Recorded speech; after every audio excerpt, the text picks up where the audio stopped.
안녕하세요. 패주는 남자 차덕입니다. 오늘은 11월 30일에 POE2 총괄 디렉터 조나단님이 한국에 방문하여서 진행한 Q&A에 대해서 정리해봤습니다. 바로 확인해 보시죠. 첫 번째로 출시 관련 내용입니다. 얼리 액세스 이후 업데이트 정식 출시 계획에 대해서 물어봤는데요. 정식 출시는 최소 6개월이며 최대 1년 안에 가능하다고 답변하였습니다. 즉 내년 여름쯤에서 늦으면 내년 이맘때쯤으로 생각하면 될 것 같습니다. 얼리 액세스는 2달에서 3달 정도에 한 번씩 업데이트를 할 예정이나 개발자 휴식을 위해 첫 번째 업데이트는 조금 더 걸릴 것이라고 예정했습니다. 정식 출시 이전에는 얼리 액세스에서 최종 출시 전 모든 직업과 전직을 경험할 수 있을 것이라고 답변하였습니다. 두 번째 질문으로는 신규 유저를 위한 길잡이가 있었으면 좋겠다라는 질문이 들어왔습니다. 이에 대한 답변으로는 스킬 자체에 이미 신규 유저를 위한 설명이 있고 보조잼 추천 등이 포함되어 있다고 답변하였습니다. 단 패시브 트리에는 길잡이가 따로 없으며 그 이유는 제작자로서 유저에게 길을 정해주고 싶지 않다고 하였습니다. 이미 몇 차례 길잡이를 추천하였으나 그다지 반응이 좋지 않았고 GGG 게임 철학에도 맞지 않는다고 생각하기 때문에 길잡이 시스템은 도입하지 않는다는 답변이었습니다. 세 번째, 시즌 중간에 추가 업데이트되는 내용에 대해서는 어떻게 생각하는지라는 질문에는 중간에 업데이트하는 것은 피하고 싶다고 말했습니다. 딱히 조그마한 업데이트를 통해서 떠났던 사람들이 돌아오지 않기 때문이라고 밝혔는데요. 단 시즌 초기에 받은 피드백을 통해 어느 정도 조정은 있을 수 있다고 말하였습니다. 다음은 멀티와 패드 관련 내용입니다. 멀티플레이에 대해서는 어떤 식으로 진행될지 궁금하다는 질문이 있었는데요. 이에 대한 답변으로는 게임 시작부터 멀티로 플레이가 가능하며 최대 6명까지 파티가 가능합니다.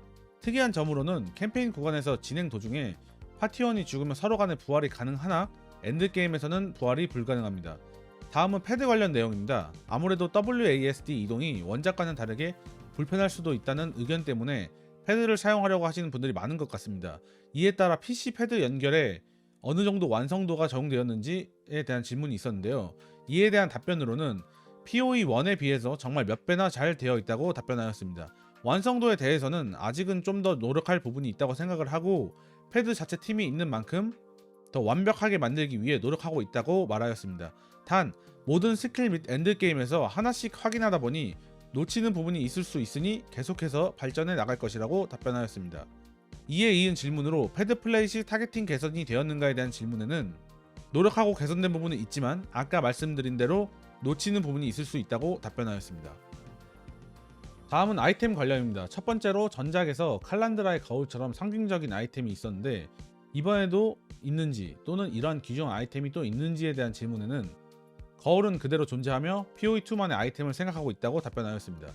그런 아이템 종류에는 엔드게임 컨텐츠 보스에서만 나오는 아이템을 그렇게 느꼈으면 좋겠다고 말하였습니다. 다음으로는 새로운 커런시가 계속해서 추가돼서 힘들었는데 커런시를 고정할 생각은 없냐라는 질문에는 새로운 컨텐츠 시스템이 있어야 재밌기 때문에 어쩔 수 없이 계속해서 넣어야 한다고 답변하였습니다. 세 번째로는 POE2에서도 오니 오로시와 같은 이스터 에그를 가진 특수 드랍 아이템이 있는지에 대한 질문에는 아직까지 계획된 것은 없다고 밝혔습니다. 네 번째로 헤드헌터와 마법사 피아와 같은 코어 아이템이 POE2 얼리 액세스에서도 얻을 수 있는지에 대한 질문에는 코어 아이템들은 있지만 기밀 유지를 위해서 말해줄 수는 없고 유니크 아이템들이 POE2 버전으로 변경되었을 때 유저분들이 재밌는 부분을 느꼈으면 좋겠다고 말하였습니다. 추가적으로 마법사 AP는 플라스카가 변경된 지 얼마 안 됐기 때문에 없을 것이라고 밝혔습니다. 다음은 제작 관련 내용입니다. 제작 방법이 간소화되었는데 추후에 야수, 수학과 같은 새로운 제작 방식이 추가될 계획이 있는지에 대한 답변에는 지금은 사람들이 쉽게 느낄 수 있도록 일부러 간소화를 하였으며 아이템 제작 화폐가 많이 떨어져서 제작을 쉽게 만들려고 노력했다고 말했습니다. 추후에는 새로운 아이템 제작 시스템이 생길 것이라고 답변하였습니다. 다음은 스킨 관련입니다. 첫 번째로 스킨 구매 전에 미리 캐릭터에 적용해 볼 수 있냐는 질문에는 POE2에는 전용 상점이 따로 있으며 내 캐릭터에 어떻게 적용되는지 세세하게 확대하여 확인이 가능하다고 답변하였습니다. 두 번째로는 악마 형상이나 드루이드 형상에 스킨이 있는지에 대한 질문에는 기존 스킨을 악마 형상이나 드루이드 변신 형상에 적용하는 것은 힘들 것 같다고 답변하였으나 형상 자체가 바뀌는 스킨은 추가할 계획이 있다고 밝혔습니다. 세 번째로 한국의 갓 스킨처럼 각 나라의 특별한 스킨들을 내줄 생각이 있는지에 대한 질문에는 생각해 본 적은 없으나 추가할 가능성은 있다고 답변하였습니다. 다음은 게임 플레이 질문입니다. 첫 번째로 퓨어 밀리의 약함, 특정 원소의 지나친 강함, 예를 들어 동결, 냉각, 감정과 같은 강함을 POE2에서는 해결을 해야 했는지에 대한 질문에는 밀리가 원거리에 비해서도 강력할 것이라고 답변하였습니다. 그러나 이 답변에 현장 상황이 좋지 않자 보스전에서는 밀리가 더 유용할 것이라고 답변하였습니다.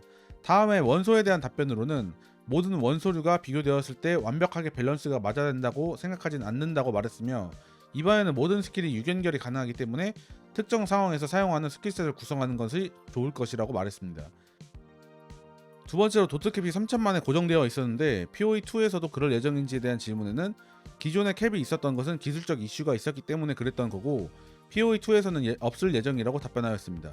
세 번째로 탑승 메커니즘이 추가되었는데 이것을 강화시키는 노드나 전직이 있는지에 대한 질문에는 탑승 쪽은 추가 계획이 없다고 밝혔습니다.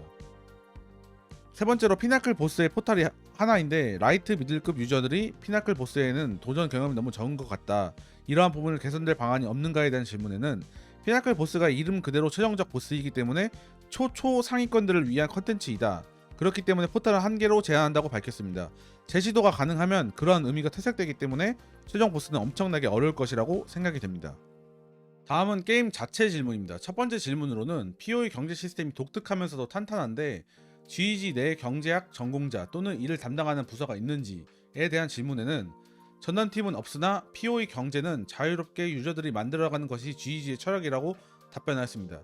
그 부분 중에 하나가 아이템이 계정에 기속되지 않도록 디자인한 것이라고 말했습니다. 다음으로는 제가 궁금했던 내용이기도 한데요. PoE에는 잠수함 너프를 하는지에 대한 질문에는 솔직히 말하면 없다고 답변을 하기는 했는데 별로 중요하지 않은 내용 관련해서는 변경이 된 부분이 있을 수 있다고 답변하였습니다. 다음은 길드 관련 질문입니다. PoE1 길드가 PoE2에서도 계승이 되는지에 대한 질문에는 완벽하게 서로 다르게 분리되어 있다고 답변하였으며, 전용 길드 과제가 있으면 좋겠다라는 질문에는 길드 전용 과제는 누군가에게 길드를 가입하는 것을 강요하는 것처럼 느껴질 수 있기 때문에 추가할 계획은 없다고 말했습니다. 마지막은 영상으로 마무리하도록 하겠습니다. 감사합니다. PoE2에서 봅시다. 진짜로 PoE2에서도 시즌마다 액트 밀어야 돼요? 예시를